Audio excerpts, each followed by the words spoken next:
Hello, everybody, and welcome back to Talking About Birds, the only Cardinal podcast that, like fanatics, is of questionable quality. My name is Nate Heininger, and I am joined, as always, by my co-host, Ben Samorka. You know, at least they're selling out for a huge profit. We just suck because we suck.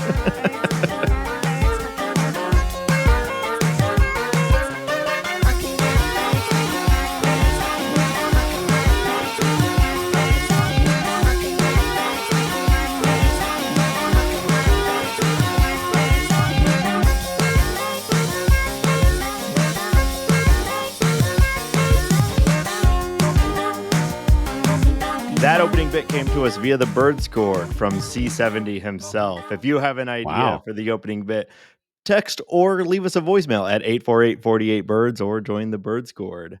Hambone, we're back. Yes. You're back in Denver. I'm back in St. Louis. We're able to communicate with each other. There was no major collapse on the ski trip. Overall, I'd say it was a success. Yeah, I'd say it was a screaming success. Yeah. I've been, this is my second time going skiing. Yes. It was almost 2 years ago to the date that I went for the first time. It was like right around when we started the podcast, actually. I think we recorded our first episode like a week or two after the trip last time. Yeah. And, it really hammered home for me this time just how absurd skiing as an activity truly is. I think last time I think you said this like 8 times, but yeah. I'm sorry I'm going to repeat a few of my thoughts to you. But like, well, they weren't recorded, so did they? Yeah. I don't know if those really count. It was all practice runs for the podcast, Right. you see. The sheer fact that the sport starts at the top of a mountain should be like inhibiting in and of itself. It just probably shouldn't exist. But I guess it is a testament to human absurdity and ingenuity that like it is a thing that like people can participate in. As you're down in the parking lot, putting on your ski boots, laughing at God. Yeah. Yeah, you're horrible to wear ski boots. Everything about skiing is obnoxious. Yeah. It's so far. Even if you live in Colorado like you do, it's still at the top of a mountain. Right. And like when we were driving, we had to drive. There was a point while driving through the mountains where you said you could not see where you were going for roughly 25 minutes, which that's cool. Love that for us. Yeah. You did a great job. We made it to the mountains. You then have to wear all of the clothing to participate in a sport because you're doing it in sub-freezing temperature. And then you have to pay a ton of money to actually make it to the top of this mountain. And then they charge you an insane amount of money. You wear a million layers of clothes. You have to walk around in these like heavy boots that feel terrible all over your feet and your legs. Yep. You have to sit in a little lift, which is kind of fun. I mean, I like the little lifts are kind of fun. Sure. But you could fall off of those. You could. Real easily. You could. And you finally get up there. And then skiing is tough. So like if this was my second time, my fifth, sixth. Some people make it tougher than it is, but sure. Yeah. And I made real progression. And at the end of the day, I had a wonderful time and I'm glad that I did it. But it really is. It's a huge amount of effort around it for like a few hours of wee, and then all around you, you're seeing people being carted around on snow, like people being wrapped in like mummy-like bags and dragged behind snowmobiles because they've fractured something. You're just like, this is great. I'm having fun. But yeah, it was ultimately though, it was very, very fun. And I'm glad that I did it, but it is truly absurd that it is even something that like is a casual thing for people, yourself included.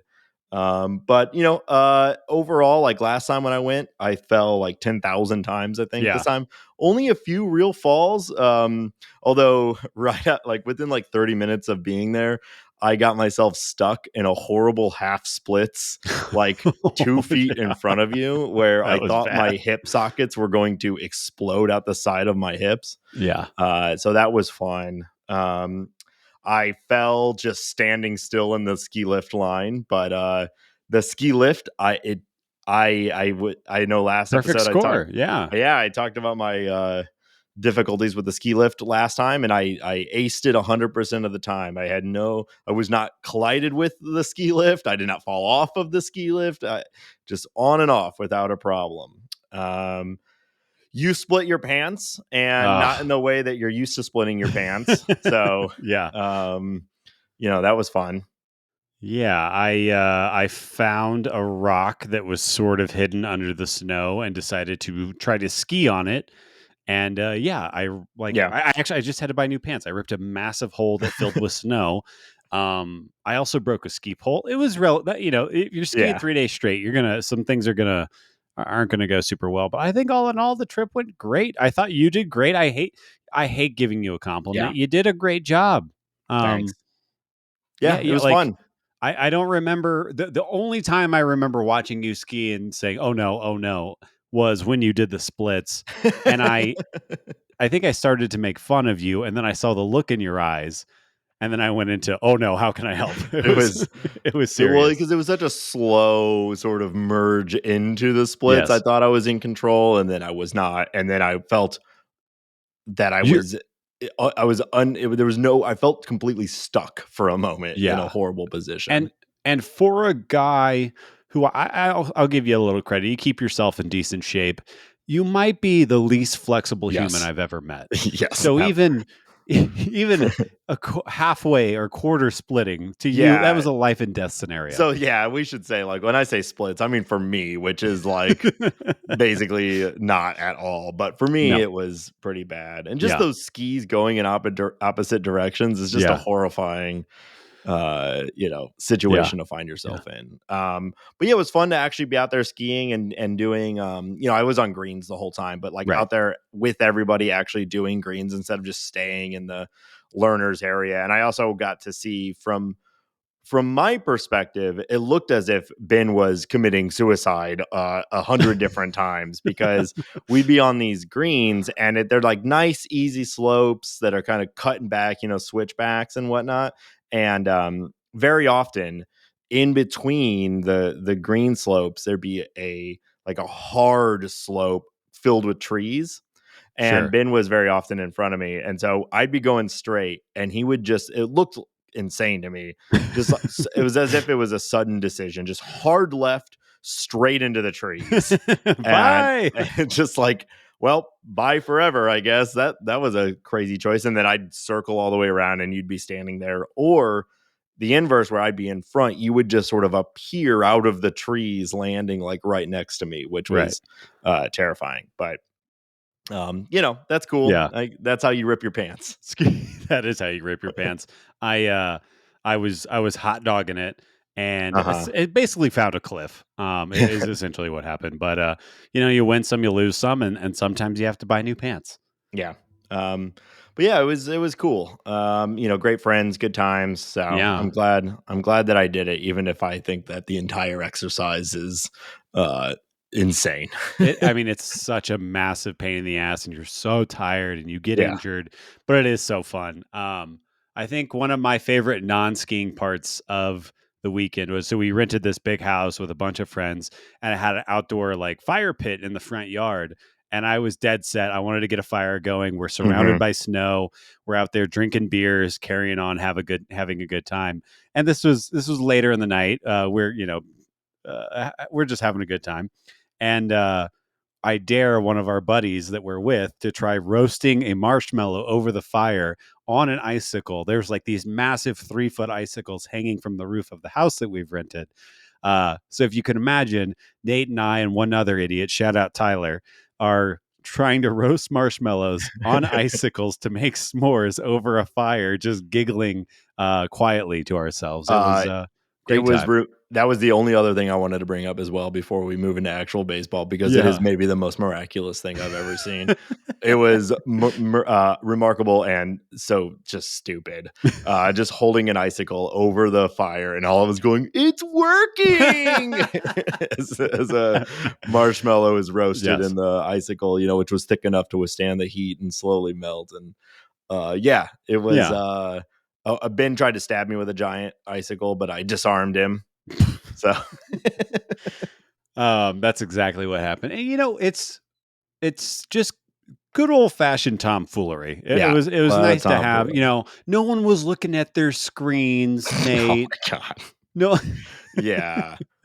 Back when there were 4 channels only, you know what I'm saying? Thank you. Yeah, exactly. Just good old red, white, and blue, so on and so forth. All right, let's move on. We survived. I survived.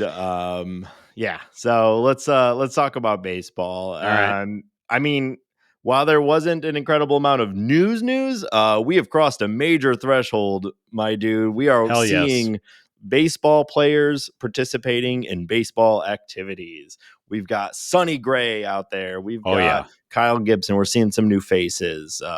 We've got bullpen pitchers wearing catcher's gear to play soft toss with other players. It's all we ever really want. But it's an indication that baseball is here. That dumb other sport that everyone talks about is over. The focus is on baseball. And so what do you want to talk about first? Yeah, I think, I think it's a good time to reiterate to ourselves an internal mantra going on that the Sonny Gray signing was still to this day, there's still some big names out there, but was one of the best signings of the winter. Obviously, I would have loved Yoshinobu Yamamoto, would have loved Shohei Ohtani. Obviously, that was never going to happen. I would still love Jordan Montgomery. I would still love Blake Snell. Mike Clevenger might not even be a bad idea. There's some other names out there that make sense. But I think it's good to recognize and remember that Sonny Gray is a big-time game changer. He almost won the Cy Young in the AL last year. He has gotten better recently, and he's on the wrong side of 30, of course. But this is a really exciting signing, and see him show up and already interact with the team. And he kind of had a funny little back and forth with Wilson Contreras, where Sonny was talking about how fucking nasty his stuff was, which I just love. We should be excited about this. And could the Cardinals do more? Of course. Is Sonny Gray a good baseball player? Yeah, he might be the third or fourth best player on the team, and he was our biggest need. So we should be really excited. This is great. He's the best pitcher the Cardinals have had since Waino was really dealing, those Cy Young years probably back. Maybe like Carmar, the 1 year he was like elite as a starter. We've had little flashes. End of 2019, Jack Flaherty, stuff like that. There's been little moments where you could say someone was probably better than what we'll get out of Sonny Gray. But I think the expectations are rightfully very high for him on this team, and I'm very, very excited. And yeah, it seems like last year was anytime you have a year like he had last year, obviously there's some luck that went in his favor, but generally speaking, like the peripherals all show he should be really, really good this year. And with a likely improved defense from last year and a generally considered pitcher's park, like we should get a really good season out of Sonny Gray. And it's just fun to see it get started. Like, the odds are that he's going to lead the Cardinals in every pitching category, like across the board, except for saves, of course. Yeah. But yeah, I mean, I think that you could argue he is a top 20 pitcher in MLB right now, and he's starting for the Cardinals, and he's here, and he's very excited to be here, and he's wearing red, and all the things are happening. The doors are opening. We're doing it. Yeah. We're doing it. We saw Kyle Gibson too, slightly less exciting, but hopefully he is a big part of the Cardinals' success this year. He kind of has to be. So I do think like Kyle Gibson is a much better 4 or 5 than he is a 3 or a 4, right? Right. But if Kyle Gibson can deliver almost 200 innings of 4-ish, 4.5-ish ERA, the team is better. Yeah. He needs that's considering no one did that on the Cardinals last year. And I'm not saying, hey, Cardinals fans, go out there and lower your expectations for what the Cardinals should be aiming for and everything like that. But that is what you just said is we need that. It just needs to happen. And I don't know, maybe he'll pop a little bit. Maybe he's always wanted to be here. Maybe he'll find another gear. Probably not. I'm not. I would bet $0 on that. But I want to be excited. I want to be optimistic right now. this is the time for us to have fun and be excited about baseball. So I think we're probably going to still lament a little bit over the next coming month about where things could still go wrong and who knows what spring training looks like. But as we said a lot on this show, we are a positive Cardinals podcast, and we look forward to looking at the positive side of this, especially as baseball ramps up. It's been a rough year, but it's 2024. It's a new one. You never know. You know, Nate, with spring training games about to start, we get to play our annual. Oh crap! We have a really bad name for this game, where we draft the remaining free agents and try to get the most money. What? Oh man, what did we call that? You loved it. It was like Fifivsviba or something like that. No, it was good. Everyone. I got it tattooed. You did. It wasn't Drafty McDrafterson. We'll look this up later. Yeah, find it. Yeah. But hey, big dog himself back in the camp. Lance Lynn making quite the arrival. If you didn't see this, Lance Lynn rolled up to day one of spring training in what was described as a Barbie pink Ford Bronco. Yep. And he got out of his Barbie pink Ford Bronco in a sleeveless t-shirt, gym shorts and sandals. And it is really nice to have him back. Yeah. It's got to feel a little bit like returning back to like your high school or something, but now you've made hundreds of millions of dollars since the last time you were there. Yeah. But yeah, I don't know. The boys are back, Nate. The boys are back in town. The boys are back in town. The boys of summer. I don't know. There's a lot of songs about this. A lot of songs about boys. Yeah. So there's a lot of discussion right now about the rotation and what it's going to finally look like and who's going to really get in that fifth spot. The presumption is Zach Thompson, or I'm sorry, is Steven Matz. But I was going to say, wow, hot take. The presumption is Steven Matz, but Zach Thompson, I think, has a case for it. I don't know if you saw it right before we started recording. Derek Gould posted an article too saying that the Cardinals are actually considering a 6-man rotation to begin the season because the Cardinals have quite a stretch of games to start the season. Yeah, both challenging opponents and not as many off days. So I think we were originally thinking that we would have a discussion around who really is going to get that fifth spot. But with this recent article and Derek Gould is generally on the money with this stuff. It does seem like the Cardinals, who arguably still don't have enough starting pitchers, are going to go with a 6-man rotation to start the season. What do you think about that? What do I think about that? When you barely have 5 starters that you would label as major league quality, does it make sense to extend that to 6? No. Do you want to burn your pitchers out right away? Absolutely not. So I think like spreading the wealth around early makes a little bit of sense. And if you kick 2 starts at the beginning, the first month of the season to Drew Rom, that should not ruin your season. You might even win one of those games if the offense explodes and so on and so forth. Now, if the Cardinals are in a spot where, let's say, Steven Matz nor Zach Thompson have separated themselves from each other, and we're kind of having, I don't know, maybe 3 middling guys at the back of that 6-man rotation, I think that's a huge problem. Yeah. That being said, like, I kind of like, that's why it's on the outline. I kind of look at this as Zach Thompson versus Steven Matz. And if you're running a 6-man rotation 2-3 weeks into the season, you do get a little more time to audit and look at these guys against real major league lineups in real major league situations. And maybe that helps you make the decision for the remainder of the year of who deserves that spot, or at least is hot at that moment. Yeah. So I like that aspect of it. And we're being optimistic today. I think there's a very real chance that Zach Thompson or Liberatore or Klopfenstein or one of those guys pop off the page and maybe steal a spot and shove their way into this conversation. Maybe Liberatore leapfrogs Zach Thompson based on a dominant spring performance. I don't know. But yeah, without having a ability to think about it longer than that, I think it's fine. It's not like they're just going to run out 5 guys all year anyways. That's highly Right. unlikely, especially with the average age of our starting staff.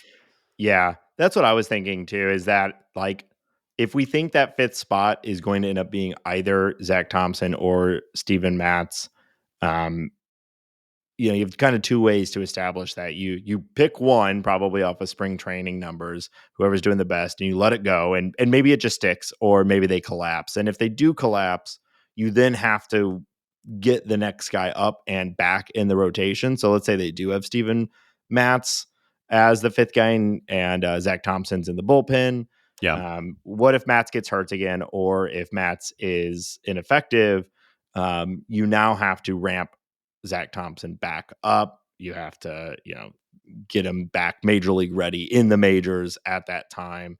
And so having him also carrying a starter's load there as the season starts does make that transition one way or another. Maybe it's the inverse, obviously. Maybe Thompson gets hurt and Matz is cruising. I mean, there's some reason to be optimistic about Matz, but there's also plenty of reason to be, concerned. So I kind of like it. He is such a massive question mark right now. Yeah, we want a lot of innings from these guys, but it is pretty unreasonable to expect that like Gray, Gibson, Lynn, all Michaelis, that really any of them are going to get to 200, let alone all 4 of them getting over that. So starting to spread the load out in April already does make some sense to me. And even though we're like, we don't think the Cardinals have a ton of high end depth, they do have a lot of guys that like we still don't really know a lot about at the major league level. And so giving them a shot, we're assuming the Cardinals are going to have a very good bullpen, so you can sort of give them the hook a little bit faster than maybe you would otherwise, or maybe they piggyback some of these guys. I'm kind of okay with a really experimental start to the season with the rotation and find the hot hand. Yeah, the hot hand is a really interesting way to phrase it. I also like we dunk on the Cardinals starting pitching depth and player dev because it's easy.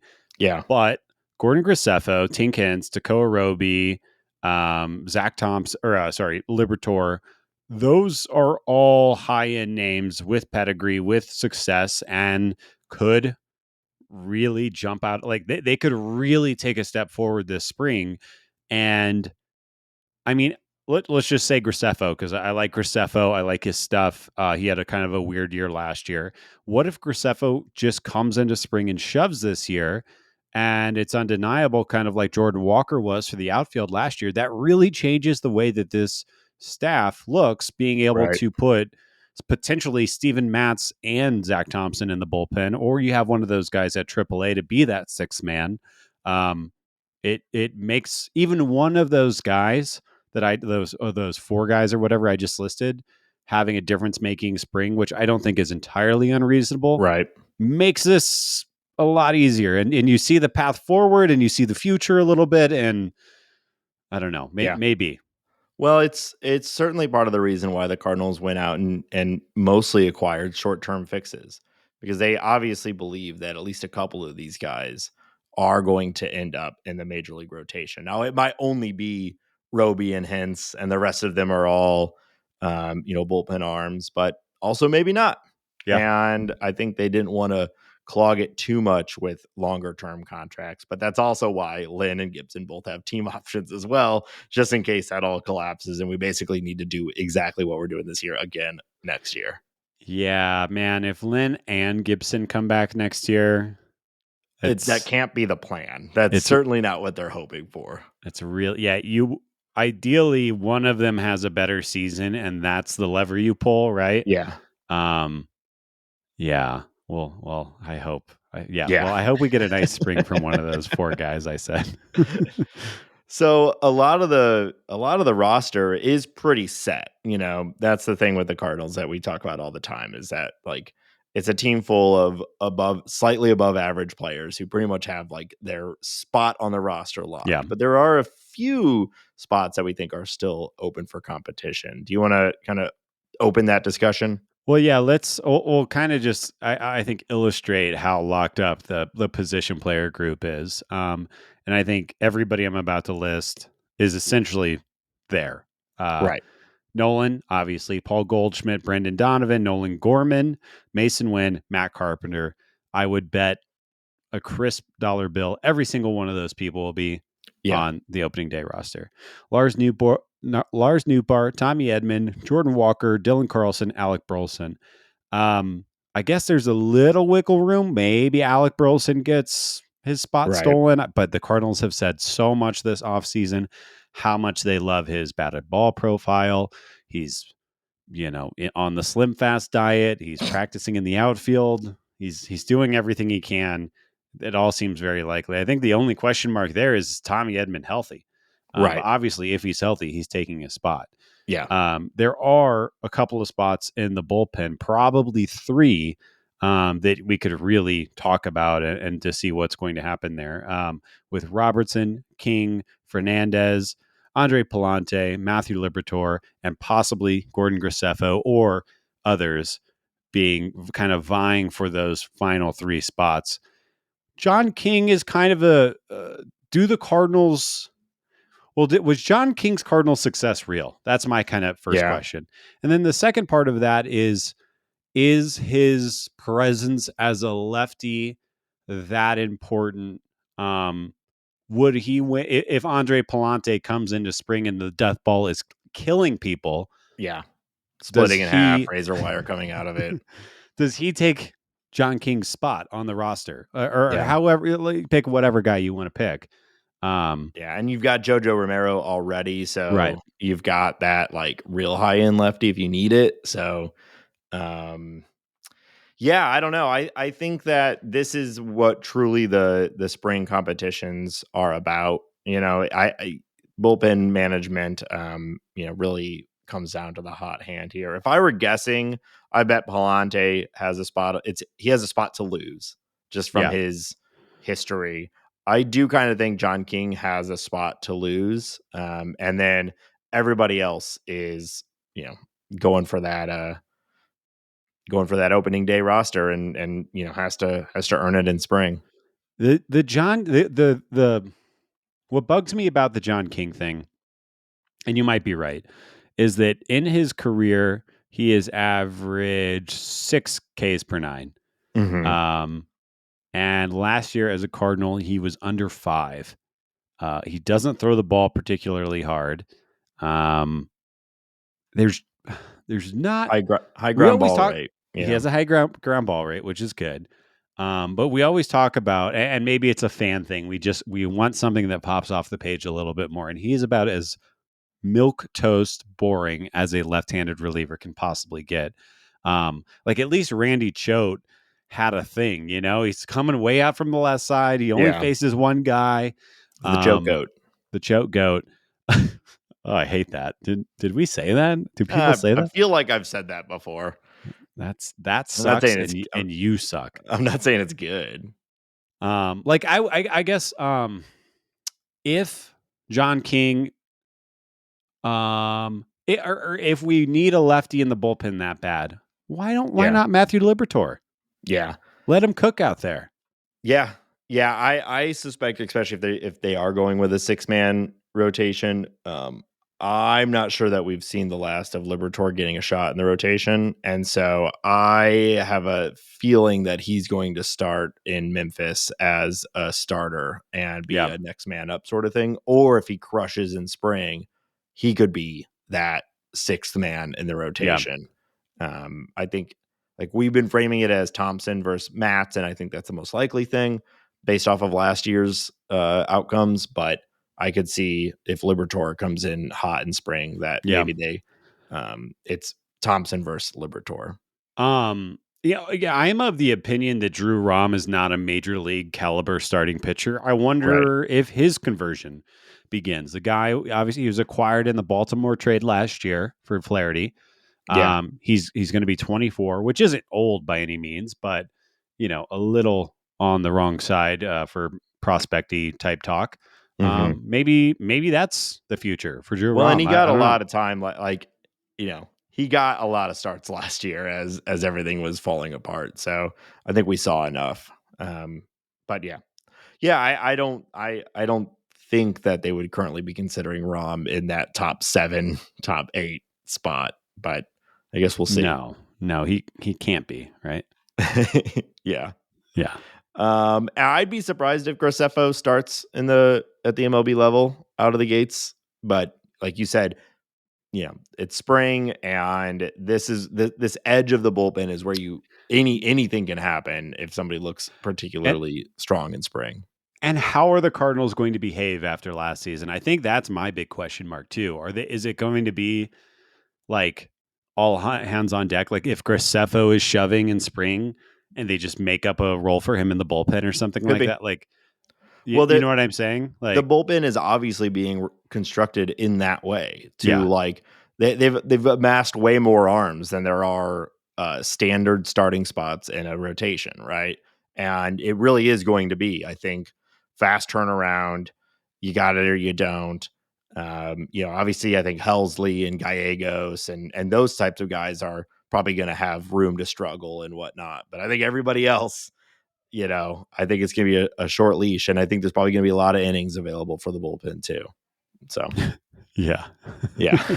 But that's why we've talked a lot about how we wish we had the Cardinals getting another high end starter. But if you're not, what they're doing is exactly the right thing. Stack bullpen arms. Just keep piling on upside bullpen arms and play them fast and see what happens. Like we always talk about who's your 7th inning guy, who's your 8th inning guy, your 9th inning guy. Like we might need it to be who's your 6th inning guy, who's your 5th inning guy, and if you actually have like a crazy elite bullpen, you might be able to get away with that, and Liberatore might get a lot of innings coming out in the 4th, going to the 6th, and then you get to Kittredge, then you get to Romero, then you get to Gallegos, then you get to Helsley. Like that sounds awful for an opposing team, The best teams in baseball, especially when it comes to their pitching staff, use their entire 40-man roster to fill out their 26. Like, you look at the Dodgers' end of year pitching player depth last year, it was an absolute shit show, but they still had a great year because they picked and chose and the right guys for the right times. They also have an amazing player development core, which you might not even call that a shit show. They won a ton of games, and I think everybody prefers obviously having like that core squad that you go to all day, every day, but that's just not how it works. And relievers is so volatile. So, I think this will be interesting to watch, but it wouldn't surprise me if whoever wins these competitions 2 weeks into the season, the entire bullpen looks different again. Yeah, that's true.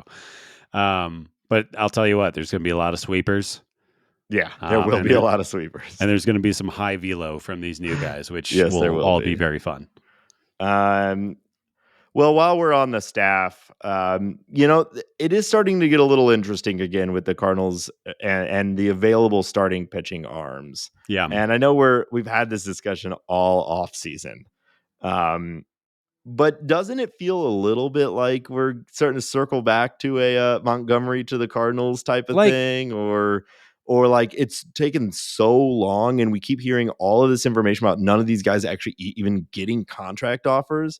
It's not like Blake Snell is in a bidding war and he just hasn't chosen where from reporting he's received one offer, so like, I don't know, maybe some of these guys do take like a pillow contract and test free agency next year, and all of a sudden we get Monty for a year, or I would love Blake Snell, but we're just wish casting at this point. But I don't know, what do you think? Well, the thing that I think we said this last week, and that the offseason is absolutely grinded to a halt. And most of that is Mr. Super Agent Scott Boris's fault. Right. Because he's got most of the cards with Bellinger, Monty, Snell. But it is striking, right? Those two guys are available. Mike Clevenger, who I brought up earlier. Michael Lorenzen is still available. Brandon Woodruff, who wouldn't help the team this year, but is available. And we've talked about that in other scenarios. On the lower side of this, Matthew Boyd, who I think would be really interesting. Rich Hill, who just said that he's going to sign a contract mid-season because he wants to watch his kid play ball, which I thought was adorable. Yep. Vince Velasquez is still out there. Hyunjin Ryu is still out there. Who I'm just going. Derek Law, don't want him. Chase Anderson has a very good changeup that could be interesting.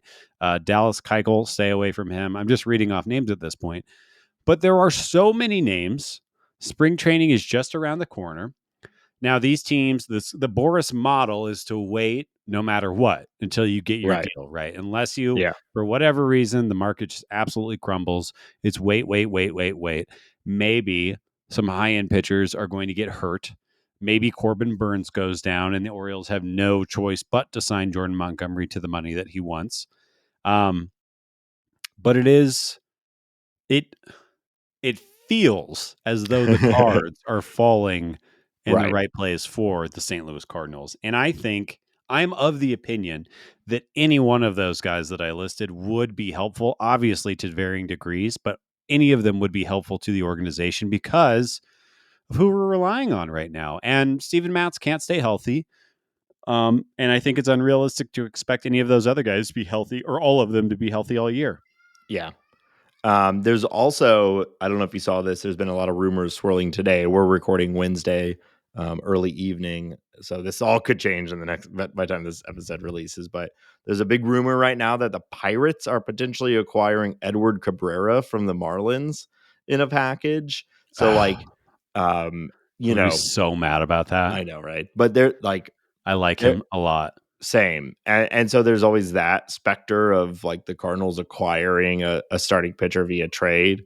That may happen if the Marlins truly are shopping. Now the Pirates have some upside prospects that I don't know the Cardinals could really match since the Pirates have been low in the draft for years now. Right. But point being, like, that's still out there too. I think it probably would have happened if it was going to happen by now, so, for the way Mozeliak works. But you never know. So I'm trying not to like get too hopeful about it, but I'd kind of given up on that idea a little while ago. But now that it is getting this deep in, it certainly seems like there's a possibility. Yeah. You know, on the trade conversation, specifically with the Marlins, and I may have said this before, and I think the likelihood of this happening is less than 1%. But I've thought for a long time that they would be a perfect match. A Tommy Edman, Dylan Carlson trade for starting pitching with the Marlins makes so much sense. They have Jesus Sanchez, who's Brian De La Cruz, who is a good hitter and a terrible fielder. They don't really have a spot, a real shortstop right now. You could solve two problems with very good defensive players who have some, albeit limited, offensive upside. But look how that team is built. They're pitching and defense. You give them a Gold Glove winner, and I think Dylan Carlson could win a Gold Glove. He has that potential. Obviously, hasn't done it. I don't know if those two players could get you a Jesus Luzardo, but could they get you an Edward Cabrera? Probably. Yeah, I think you're definitely looking at the lower end of the trade market for those two guys, mostly because of team control. Like the Marlins, if they're acquiring Edman, they're getting the 2-year contract he just signed. So, like, do they really see their window right now? Some of this you'd have to really pick through. But I think they're an obvious trade partner. But it also helps because the Marlins need just about everything on the offensive side and have pitching depth. So it's kind of easy to come up with like a version of a trade. I'd be surprised if they trade Luzardo. He seems like he's like a dark horse Cy Young pick for me next year. You know? So. And I think if the Cardinals realistically wanted to get Luzardo, it'd be more like Lars Nootbaar and Jordan Walker or something like that. It wouldn't be. It wouldn't be. And I want to be like, I believe in correct, hit me up on the Twitters if you think I'm being a fool and undervalue or overvaluing Dylan and Tommy. But I think it makes sense, especially if you have belief in Mason Wynn and Victor Scott too. Mm-hmm. Those guys should plug those holes immediately for you. But I don't know. I mean, Edmund, we talked about it. We talked about him a lot, but the quietest near 6 WAR season in like the in the last 5 years of the MLB, so there may be a team that would look at that and say that what's stopping him from doing that again, And to me, it seems insane for the Marlins, who did make the playoffs last year. They're obviously not a great team, to have John Birdie, who is currently listed as their starting shortstop, actually be their starting shortstop. That seems insane to me. Yeah. We'll stop talking about the Marlins, but one thing I do want to bring up, and I'm really excited about this, but they are fully recommitting to Jazz Chisholm being their everyday center fielder. Yeah. And I really like watching Jazz play. If so he could stay healthy, I hope he does. Yeah, he's electric. I'm a big fan of him as well. And yeah, that's season changing for them if he plays 150 games. Yeah, I hope that works out for Jazz. But yeah, I mean, back to kind of what we were talking about. There are still a lot of levers to be pulled. Our price is going down. Chris Getz, the GM for the White Sox today, said that Dylan Cease is their starting day pitcher. I call bullshit. I still think he's going to be moved. Yeah. But I guess we'll find out. There seems to be there's too many players out there. And the Cardinals need to strike. Yeah, I agree. Hyun-Jin Ryu would be a huge. That would be fun. It would really help me sleep better. Yeah, agreed. Well, few more weeks until spring training's really going. So I'm expecting a lot of these moves to happen. A lot of these chips to fall over the next couple of weeks. But we have some off the field. Well, not really. Still on the field things to talk about, but not about the game itself. We're going to talk about some laundry here, as they say. We've talked about this a little bit. We knew this coming into this season, but there's some hype starting to build around it. The Cardinals will be getting a City Connect jersey this year. Ben and I are both huge fans of the City Connect concept. I think on a team by team execution level, they have had varying degrees of success. Agreed. But I really like the highs of the City Connect jerseys is incredibly high, and I think it's a fun initiative for the league. And I don't really know what more to say about this. I'm expecting it to say something like the Lou or have like an arch on it or something like that. But I'm just hoping that it doesn't suck. What if the players just look like an old school can of Budweiser? Would that be good? Yeah, I mean, it would look horrible, but it would be awesome. Yeah, I think I agree with you. There are some hits and misses. Like I really thought that Cincinnati's was kind of dumb.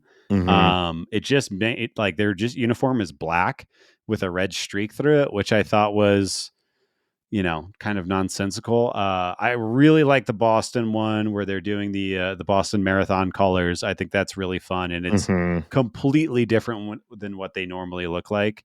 And then the Marlins, not to just keep talking about the Marlins. I think the Marlins, the Sugar Skulls are really, really good. I really like the Nationals with the cherry blossoms. Yeah. Which is really cool. The Nationals is very good. I know a lot of people like the Rockies ones, but I think they look like a lawn maintenance crew. Not my bag. I really want the Cardinals. I think the arch makes a lot of sense. I think the St. Louis flag should be a point of inspiration. Yeah. And I hope they don't take themselves too seriously. And I say that because I think a great thing about the Cardinals is how seriously they take themselves, how the uniform has been almost not stagnant, but it has been stable for such a long time, obviously with changes to the logo and whatnot. But the white and the red, it looks so great. I would really love them to kind of take this opportunity to go a little zany, not obnoxious, but have some fun with it. Maybe they're all red. Maybe they're, I don't know, but seems something unlikely, cool. but yeah, I'd be down for that. I think the St. Louis flag is like internationally famous, so it's always a good point of reference. The soccer team City used the St. Louis flag as like a cornerstone of their design, and I think it's been great. And so I very much could see them doing that with some sort of element of the two rivers coming Yeah. together or something like that. I actually almost hope it doesn't have the arch, only because that's already like you already see that when you're watching a game at Busch. We don't need it. It's already there, whereas like the cherry blossoms with the Washington Nationals, like that was cool. That's imagery from the city that isn't Right. like everywhere in the stadium, so yeah, I don't know. I'm just hopeful that I just hope they don't suck. I don't really care what they end up doing. I don't remember who I saw post this, so I apologize. But I saw somebody on that we follow on Twitter post like a mock-up of a red cap with a yellow fleur-de-lis on it, and Yeah, I would buy that shit tomorrow. It was so cool. Something the fleur-de-lis that would be cool. evokes the city and is maybe a little inside, like kind of like you're talking about. Like you have to not necessarily be from St. Louis to get it, but it's connected to the city a little more. Like the reason I don't like the Colorado Rockies uniforms is because it's just the license plate put on a uniform. It is there's like almost no design change outside of that. Yeah. And it doesn't feel like you're in on a little secret, which is how I kind of feel like these City Connects should be, right? Yeah. Yeah. Well, it's supposed to connect to the city. It's in the name. Yeah. I'm City. Connect to me. Well, speaking of potentially bad jerseys, there's been some controversy over the last few days, and it's kind of was referenced in the opening bit as well. Ben, how would you describe what's going on with Fanatics and the Cardinals merch? Capitalism wins again, Nate. I know. It is the only way forward. It's the only way that a real society works. Yeah. And if you don't like it, watch out as my boot crushes you. That's how I feel. I mean, it's kind of embarrassing. It is, I guess, really how I feel about it. Like Miles Michaelis basically coming in at day one of spring training and saying that these jerseys are trash, the stitching is weak, the even the way that the name is lined up on the back, it all just looks cheap. And it is disappointing. I think like subconsciously or consciously, like one of the things I really like about baseball is the look, the uniforms. Like I don't know. It's burned into my brain. It doesn't look like any other sport. They're wearing pants, which is inherently weird. Pants and button-up shirts. It is weird, but there's just this, the crispness that the Dodgers have, that the Cardinals have. I think that the Red Sox home jerseys look really, really nice. Yes. The A's probably have my second favorite jersey in baseball. Agreed. Or uniform in baseball. The Cubs and the Yankees with their shitty pinstripes look like idiots, but I just think discounting this is so stupid. Yeah. And if you want to discount the ones that you and I more than you would pay $140 for at the team store, that's fine, because it just doesn't. I'm not. You're wearing costumes anyway. Yeah, so, I'm not selling the product. You know what I mean? Yeah. So I think for baseball to cheap out on something like this, it shows that like short-term win type of philosophy that I think ruins so many things. And if you're not gaining, you're losing. And I hate it. And I'm also a stick in the mud when it comes to baseball. Yeah, I agree 100%. I don't even, like you kind of mentioned there, I'm not a big like jersey owner myself. It's something I've never really cared for, but like the look of the game does matter to me, and I do like the way baseball jerseys look, and I can imagine as a player you want to wear something that feels comfortable and feels like representative of the billion-dollar industry that you are the face of. Right. And so to find that what is this saving these billionaires? Like pennies on comparatively over a season? You already sold a freaking patch on the arm. Do you really need to save money on the jerseys? We're just going to be ranting about capitalism more at this point, but it's squeezing every last drop out of every potential source of either revenue or cost, and just going to the lowest bidder on all things. And it does eventually all start to add up. And while the reduction of the jerseys here is not necessarily some, death blow to the league or its perception. The more and more they make these little tiny cuts, the more and more it becomes like a shit show. It's look at any fast food restaurant, or really most of the chain restaurants that were like really big in the 90s and early 2000s and now are a shell of themselves. It's because, everything, you just make it a little bit smaller to save an extra penny, replace this ingredient with this ingredient that mostly tastes the same but saves us a fraction of a cent per ounce. And all of a sudden, 20 years later, after each one of those decisions, everybody hates your shit, So it's funny you say that, because last night I had a Kit Kat bar, and I'm a candy eater, Nate. Let's not beat around the bush. I like my candy. It tasted like shit, and I was wondering, is it me? Did I get a bad batch, or is it just a piece of shit all of a sudden? I don't know. I had a Kit Kat the other day. It was pretty good, but okay. Maybe it's just me. But there's a word for it where things get smaller and smaller and smaller over time. Shrinking. And they sell. Yep, shrinking. Atrophy. Shrinkonomics, I think, is something. It's something like that. Yeah, it's something. Fun. Okay, it's something like that. And like, each individual decision isn't noticeable, but at the end of the day, it all adds up and it becomes noticeable. Do they know about shrinkage? I was in the pool. Does she know about shrinkage? Boo. I guess that's a Seinfeld reference. I retract my boo. Yeah, that was good. Yeah. One last note before we hit the break. Adam Wainwright has officially joined MLB Network. Surprising no one, but good for him. No, he's working for Fox. He's working for MLB Network. He's immediately a national broadcaster, which I think is really fun. And it means he'll probably call a Cardinals game at some point, just because of his level of coverage. And that will obviously be a blast. I don't really watch a lot of MLB Network, unless it's like fed to me via the internet. But I'll watch some Waino broadcasted games for sure, because I'm a sicko and I watch all of it. Yeah. Yeah, and he can play his little country songs, and it'll be great. Yeah, we love to see it. We love to see it. All right. Well, we have a fair amount of league news to cover, but before we get to that, we do want to remind our listeners that this show is supported by listeners like you right now. You, the one that's listening right now. Hey. Listeners like you can support the show on patreon.com/talkingaboutbirds. We have a bunch of different tiers with a bunch of different interesting options.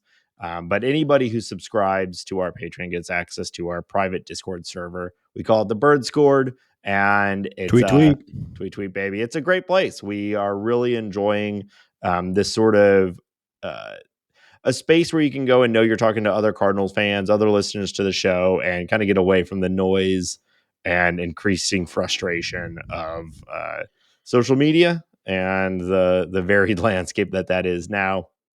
So patreon.com/talkingaboutbirds. We also have cool shirts and other features. But it's a cool way to support the show. And we really appreciate those who are and are considering it.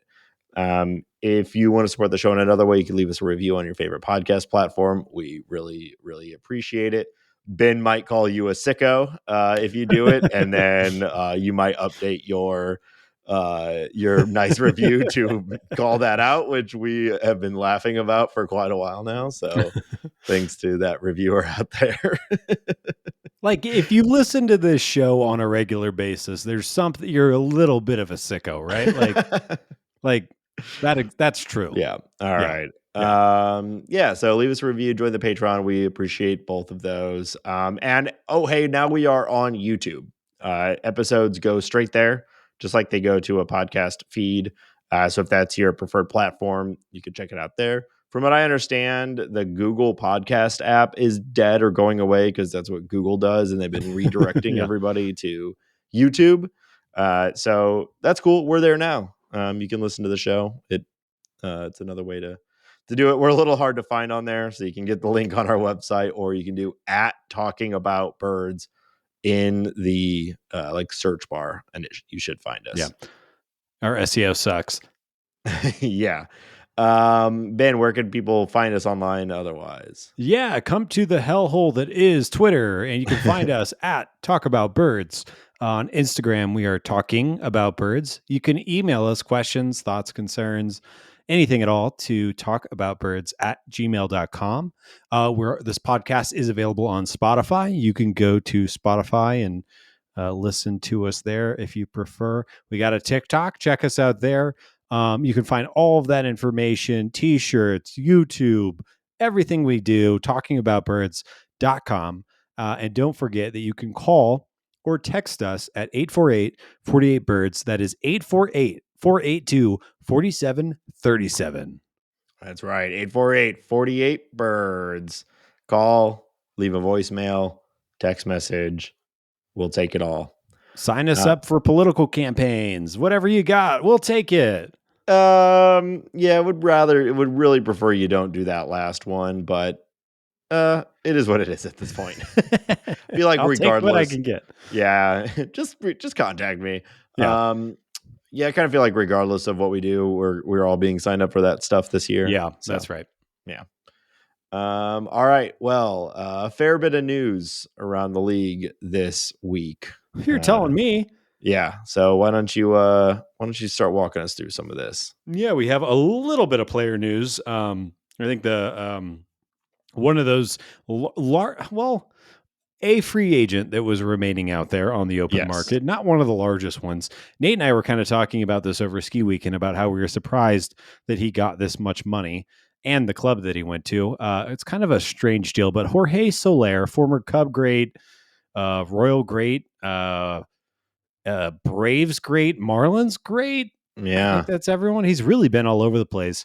Has just signed a 3-year deal with the Giants for $42 million, which, like I kind of characterized before I said it there, kind of a lot of money, kind of longer than I expected. And I think Jorge Soler is a good hitter, and I think he's probably more patient than most people assume that he is. Mm-hmm. But he can't really play defense, and it's really hard to hit home runs in that ballpark. So kind of weird deal, but the Giants got a guy, so that's good, I think. Yeah, I'm guessing he's gonna DH. He has to, based off of his profile, right? Because if you take the glove out of his hand, he's a pretty valuable player. You know, in 2023, he hit 36 home runs for the Marlins, and he had a 11.5% walk rate. So pretty good offensive numbers. But coming out to a 126 WRC plus. So 26% better than the field. But his defense was so bad that ultimately ended up in only 1.9 FWAR. Yeah. Back in 2019, he hit 48 bombs for the Royals. So Soler's a guy that I've actually kind of always been a fan of. I really like his swing, and it's just fun to see him hit dingers. He plays with a swagger too, which is always great. Yeah. I remember when the Cubs got him, I was really, really when he came up with the Cubs, I was really worried. And then when he got traded to the Royals, I was like, all right, that's good. But yeah, it is weird. The Giants are kind of like the Cardinals in a lot of ways, where the fan base has been pining for them to do something big, and they've been having a lot of near misses over the last few years, and then they do a move like this, which this also feels like a big time Cardinal move too, right? But yeah, I don't know. DH, good spot for him. That lineup could be good. The Giants know how to play matchups well. But it's hard to hit dingers in that park, and I don't know. I guess it makes them better, which is good for the Giants. Yeah, but and it's hard to hit dingers in the Marlins Stadium, and it's hard to hit dingers in the Royal Stadium, and he hit 48 bombs as a Royal. So maybe it doesn't matter because he's just that big and strong and hits the ball that hard. But so he's getting older though too. This will be his age 32 season, but I bet he gets close to 30 bombs there. I think so. So just based on the comment you made right there, it might be like the Cardinals roster is better than the Giants, right? Yes. Yeah. I think so. I mean, who are you? everything Am with I the being a Cardinals homer, starts. or is that accurate? Everything with the Cardinals starts with Arenado, Goldschmidt, right? And the Giants, I guess Luke Webb, Logan Webb, the most boring ace in baseball. Yeah. They don't really have very many guys that move the needle. They don't really have anybody that could finish top 3 in the MVP. Like, no, they're Arenado. a weird team. Yeah.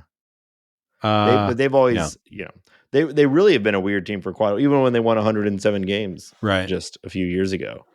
It was like, who would name a star on this team? Yeah. And Lamont Wade Jr. Yeah, right. Yeah. Weird team. Well, good for Jorge, good for Giants fans. They finally got somebody. They've gotten a couple people, but they've improved their team, which is fun. And power hitting is inherently fun. In other news, MLB suspends ex-Mets GM Billy Epler for the entire 2024 season for improper use of the injured list. I find this story to be kind of insane. Yeah. I don't get it. I think that every GM or Pobo or Sibo or whatever essentially does what he does. Yeah. Or what he did. I'm sorry. So I'm very confused as to why Billy Epler is the guy that's getting the book thrown at him. I'm very confused why it's happening now.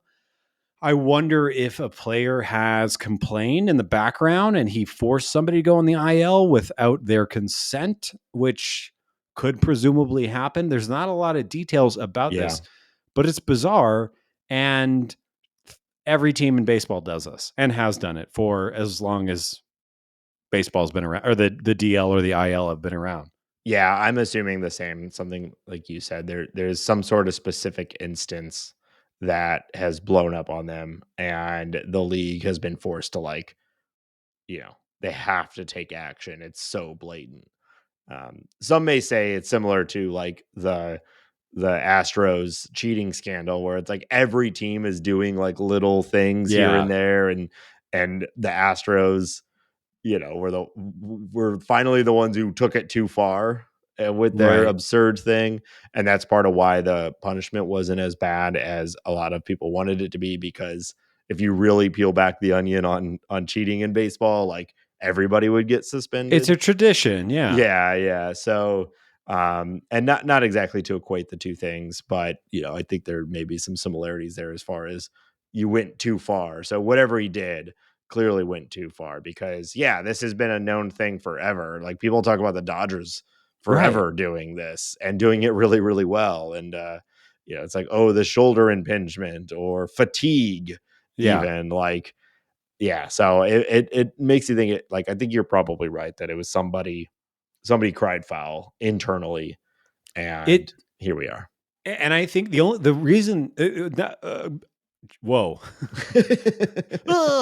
Help me. So all those things, plus it's Billy Epler. He's a guy, he's been around. It's the Mets. They're one of the biggest, most famous. Like, it's so weird. You think that you would slap a junior or rookie GM with this kind of thing. It's just, the whole thing stinks. But yeah, that is probably, we'll probably learn after this podcast is released, but kind of fascinating. Moving on, the Twins have traded former first-round pick Nick Gordon to the Miami Marlins. The Twins get left-handed reliever Steven Okert. We were talking about the Marlins earlier. They have a ton of arms. I actually like Nick Gordon a lot. I think this is a good little trade. Where he's going to play, I don't know. He's probably not a shortstop, but good little trade for the Marlins, I think. And they have, the left-handed reliever to spare. They won't really notice this, I don't think. Yeah. It's an interesting trade. It's always interesting. He was the 5th overall pick. Yeah. In the 2014 amateur draft. So that makes me feel old. Yeah. I don't know for sure, but I'm going to assume he was a high school student in that selection. But it just goes to show you those guys, like, first of all, first round pick, even that high, is never a lock. But they're usually talented enough to stick around for a long time until either breakout or finally being let go. I think he goes to the next level, Nate. You think It's so? happening. Skip Schumacher, leadership, so on and so forth. He's 28. He's 28. He's entering. He's right in his prime. There you go. Moving down the list, Corey Kluber has officially retired. Klubot, I remember him very fondly. I liked watching him pitch. I remember some games where he just dominated the Cardinals back in the day. And there was like 4 or 5 years where he was pretty hands down the best pitcher in baseball. And it was kind of like the beginning of the Indian/Guardians pitching factory. Like, yes, where they just kept making guys like Corey Kluber, but really like him, big fan. And, it's kind of sad. Man, in 2014, Nick Gordon's draft year. Yeah. He threw 235 innings with a 10.27 K per 9. Yeah. And he had a 7.2 F4 season. Yeah. Man, what a crazy season. 235 innings, an xFIP of 2.57. Yeah. So that's 235 like elite innings. And that's just one of his really good seasons. So yeah, there was that block of time where he was just unbeatable, and then he kind of remade himself, and it was just never fully healthy. It's like he kind of burned too brightly and kind of injured himself. But he was pretty good with the Rays in 2022, even 164 innings, 3 WAR. Like, that's not nothing. And then last year it all fell apart, and he is retired. So like Hall of Fame level talent, just not the longevity. He's got the peak. Right, that's as good as any other elite pitcher's peak. But he doesn't. Yeah, it doesn't have the longevity. So goodbye to Corey. Shohei Ohtani hits outside for the first time after elbow surgery. He plans on playing opening day. I watched the video. I'm not sure if you watched the video. There was a report going around that he took 20 swings, and I think 9 or 10 of those swings ended up being home runs. He looked like the old Shohei Ohtani to me. Yeah. But I think it's fair to say, and just knowing him and his mentality and just everything that is Ohtani, he'll be back on day one, and he'll be, as good as he ever was. But excited to have him healthy. And I believe that means I'm going to be able to see him in the first couple of weeks when he comes out to Colorado. So looking forward to all of that. Man, he's going to have 150 RBI this year behind Betts and Freeman. Because they said, what's his face said, they're going to stick with Betts, Freeman, and then Ohtani. Well, I would. Yeah. Yeah. So in 1930 for the Cubs, Hack Wilson, I believe he still has the record for the most RBIs in a single season. Are you familiar with this season, Nate? Yeah, I forget the specific number, but it's absurd. So he put up 56 home runs, 191 RBIs, 105 walks, 84 strikeouts, which he led the league in both walks and strikeouts. I love that. Led the league in OPS plus, everything. Yeah. Pretty Would good. Would you put any amount of money that he beats any of those Hack Wilson numbers this year? No, I don't think he's got 57 bombs in him, and 192 RBI. I wonder what's even the closest in the last 50 years anyone's come to that.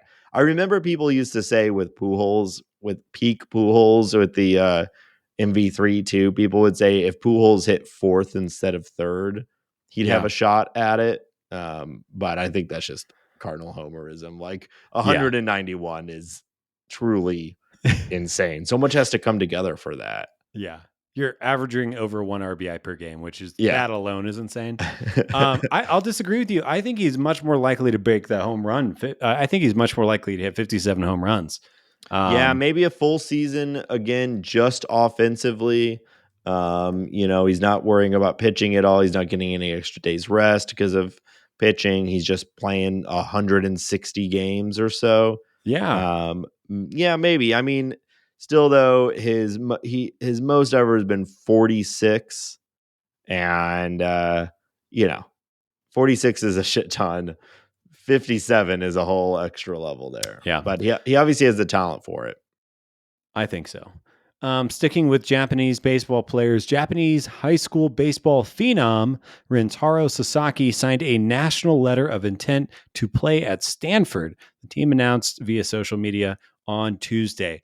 I think that this is kind of crazy. I've always wondered why big time Japanese players haven't done things like this in the past. Yeah. This means that he'll be eligible for the draft a lot sooner, assuming, the kid's 17.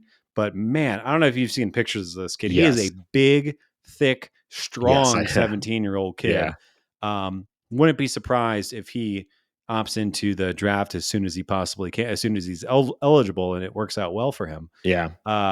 So I think, or what I mean to say is I would not be surprised if this is the first of many Japanese play. The Japanese invasion has begun on Major League Baseball.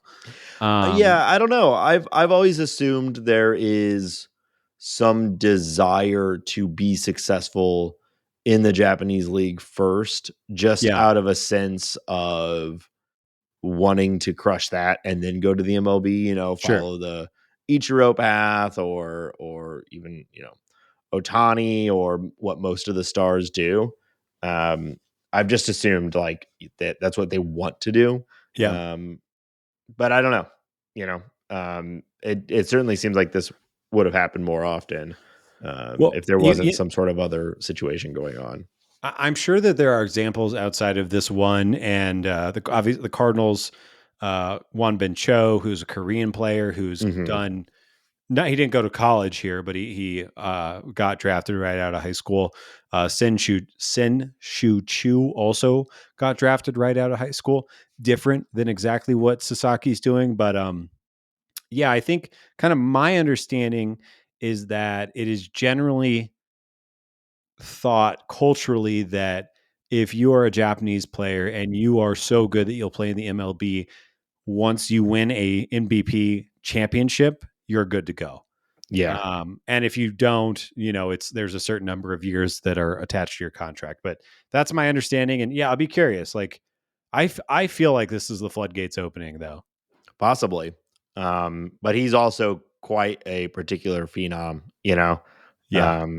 But it sure seems like a path towards more money faster. That's so big time. Ultimately, that's where most people will end up going if that turns out to be the case.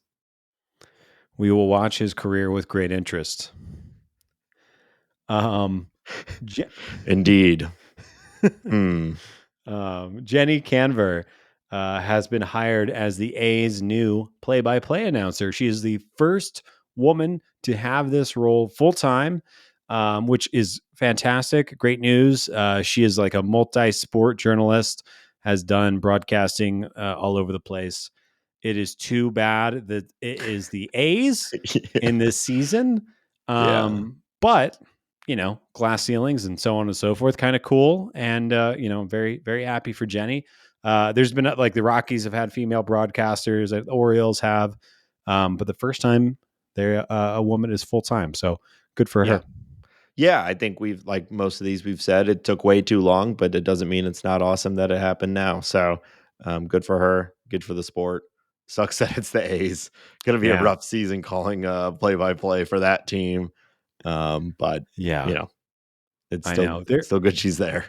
I did not add a couple of A's news bits to this league news because I feel like we've gotten too deep into it recently. Maybe we'll pick it up. So I want a little bit of good news. Let's let the other one. Let's let the current stuff settle a little bit, I suppose. Yeah.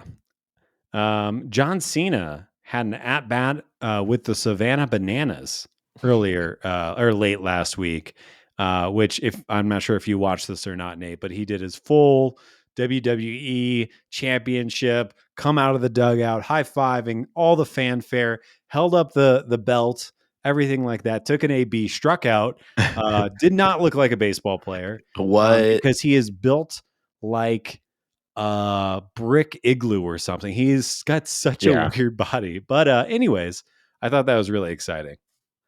Yeah, it made me think of do you remember that TV show that it was like Shaq challenging people?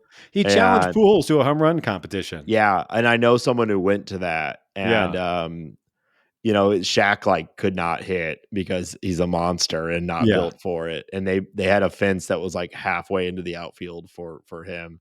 And I know someone who went to it, and they said live, it was not even a competition. It was just Pujols hitting home runs and then Shaq flailing and getting behind a few of them. And then, but if you watch the show, they edited it down to this really compelling back and forth thing. Sure. But that's not at all what happened in real life. It does make, if Shaq could get behind a ball, that ball would never land. Sure. And he did hit a few really hard because he's a massive, strong person, but it's not just that to hit home run. But I love the Savannah Bananas. Who doesn't? So we have to go to a game, so we got to figure that out. I want to go so bad. Yeah. Okay, final piece of news. Rob Manfred has announced that he is targeting a 2025 launch for a streaming package that would include roughly half of MLB teams, sans blackouts. Yes. So it's interesting. It's also interesting when you hear half teams. Does that mean I can watch almost every game? Obviously, if the two halves are playing each other. But I didn't think about that. Yeah, it's not going to mix and match so that only one team. I assume it'll be a structured element, but kind of cool. It's a step in the right direction. There's a lot of things that need to happen to make this actually true. Yeah, but the obviously the issue with Diamond Sports and everything that's going on with broadcasting is kind of accelerating this. And do I have faith in Rob Manfred? No, but he's not. It would be hard for me to imagine him announcing something like this without feeling pretty sure about it. Yeah. But I've been proven wrong before. Well, the way I think about this sort of stuff is that, do I necessarily trust the MLB to do this effectively? No, but you know what? I'll take them trying more than the 18 different cable companies right now that are in charge of it. The MLB can do anything it puts its mind to. Yeah. Thank you. You dumbass. Someday I'll stop saying it, but today is not that day. Maybe. So I think it's good, and it's a step in the right direction. Yes, it is good. It is good. All right. That wraps up league news. All right. We're going to finish up the episode with a return to one of your favorite games. No. Who is this guy? Who is this guy? All right. I aced last time. The last one, I put it on a tee for you. Let's see how this goes. Yeah. So I have a feeling you're going to get me back for that. Well, I don't want to say anything. Okay. So if you are new to the show, it's been a couple months since we played this one, but Ben remembers it. I have a series of clues about a Major League Baseball player who at one point in their career played for the St. Louis Cardinals. The clues start very, very vague and get increasingly more specific. Ben has to make a guess after every clue. Ben has typically won this game at around 3 or 4 clues. I have gotten him, I think, one time all the way to the end. But you've also gotten a handful of them in the first or second. I think last time was the only time you've ever gotten it on the very first clue. Yeah. That was nice, though. I enjoyed that quite a bit. Yeah. Your stupid game. So here we go. This player was born July 21st, 1949. Oh, goodness. Okay. In Oakland, California. July 1st, 1980. Wait, 19 what? 49. 49. Oakland. Okay. July. Wow. So obviously an older player, born in the 40s, meaning he would have been prominent in the 60s, probably, maybe late 60s, early 70s. Oakland doesn't really give me a lot. I'm just going to pick a big player from the 60s.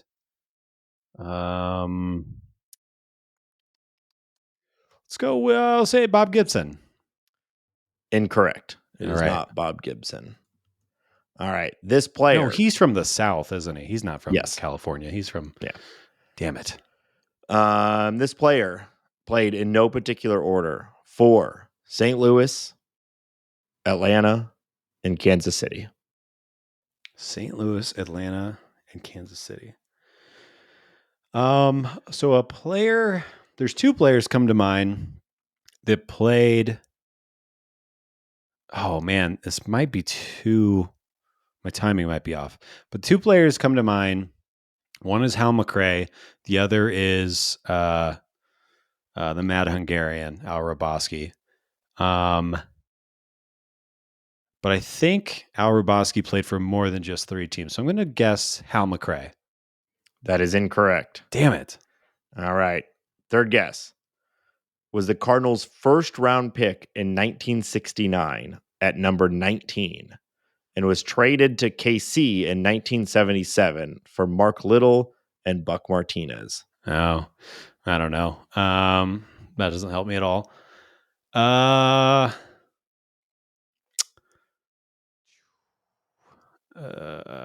don't even have a half. Yeah, I got nothing.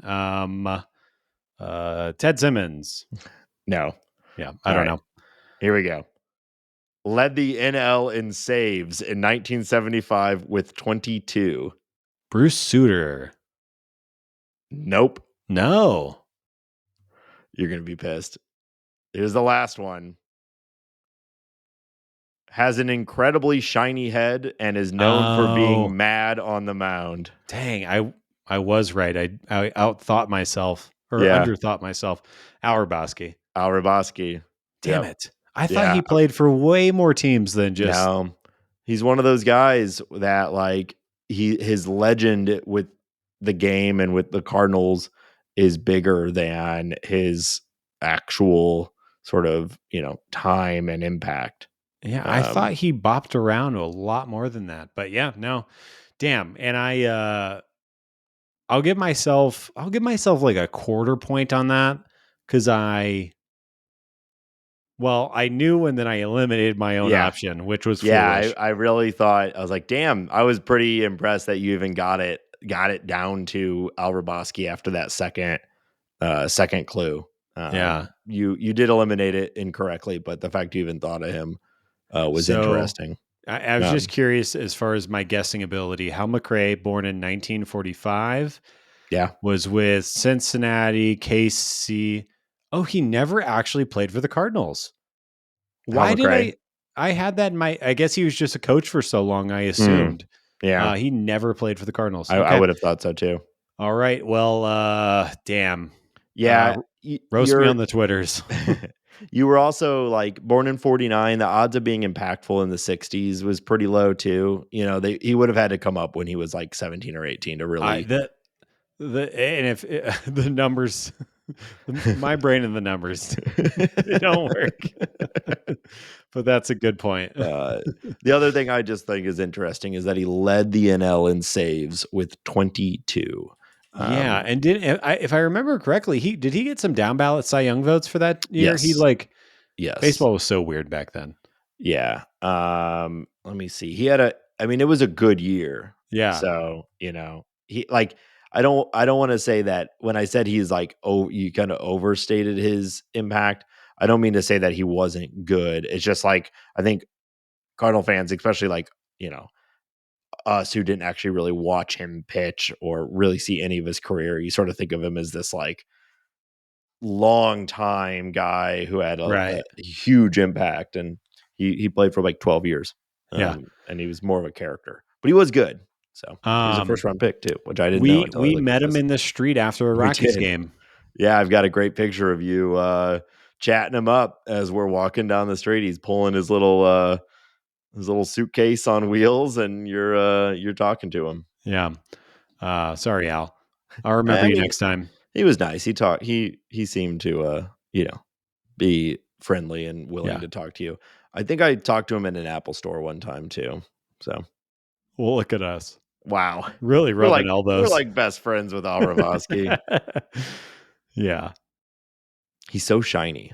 I think he takes good care of his skin. He's 74. He looks better than you. That's low bar, but it's true. So, all right. Well, you got it. You got it after the fifth. So you technically still finished the game. After I played myself. Yeah. So, all right, that was this week's episode. And thank you, everyone, as always, for listening. We'll be back next week, as always. And we've got some actual on-field stuff to start talking about. And we're not that far away from games. So we got our draft coming up. We're going to do our NL Central team previews. We got the calendar's picking up, my guy. We've got all sorts of content to bring to you. So tell your friends, tell your family. Now's a great time to hop on board for the show. If you've listened all off season, we appreciate you, and tell your friends about us. So should be a really good year. Hopefully on the field as well. We'll have fun. Yeah. And with that, we'll be back next week. And as always, thank you all. And until then. Okay, thank you. Bye.